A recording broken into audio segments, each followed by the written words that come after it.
عليكم بتستحود بتخشلون. ما اريده ولا اريد اشوف شكله، اهم شيء عندي الالتزام، خلاص انتهى الموضوع. وانا الممثل ما عندنا وقت. موجود استاذ، ممكن تعطي بروفه؟ ممكن جيبه. ها سرمت حبيبي، حضرت الناس؟ استاذ فيها فشال، خليها خير برا التصوير، هذا بيد المخرج نار هذا، خليها خير برا. تعال، هم المخرجين نار وشرار. حضرت النص الباحة اللي قلت لك عليه؟ حضرت استاذ، يعني عادي يعني خباي عصب عليه. تعال امشي عادي. وينه؟ هذا استاذ، هيئته. بابا دا تشوف الشباب اللي قاعدين هناك؟ نعم استاذ. تروح عليهم وتحكي نفس الحوار اللي اتفقنا عليه. تعال كل الهبيات ذولي؟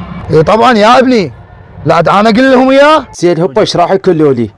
شو يقولوا لك يا ابني؟ احنا برنامجنا الكاميرا الخفيه. تعال البارحه الليل كله احفظ بالحوار، والثلاثه بالليل الى 4 سهران، هذا عبالي مسلسل استاذ. معقوله سرميد؟ الكاميرا الخفيه اسرع طريقه للشهره بالنسبه اليك، وراح يعرفوك مخرجين العرب ويدزون عليك. الكاميرا الخفيه اسرع طريقه للشهره، وتحتك استاذ، انا با اصفرها بالصفد انت تشوف. شوفنا بابا. باش استاذ. بتستحود بتخشلود، البطي خبوس ما بطي تربيه. علي من هاي؟ عليكم بتستحود بتخشلود. بطي بخرج بطي اكل انت بخرج بطيت.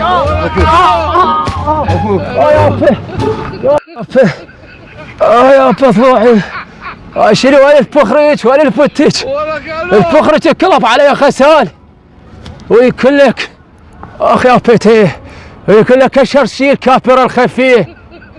طلع بول الكافره الخفيه شرشي، طلعت المستشفى كبر للكسر.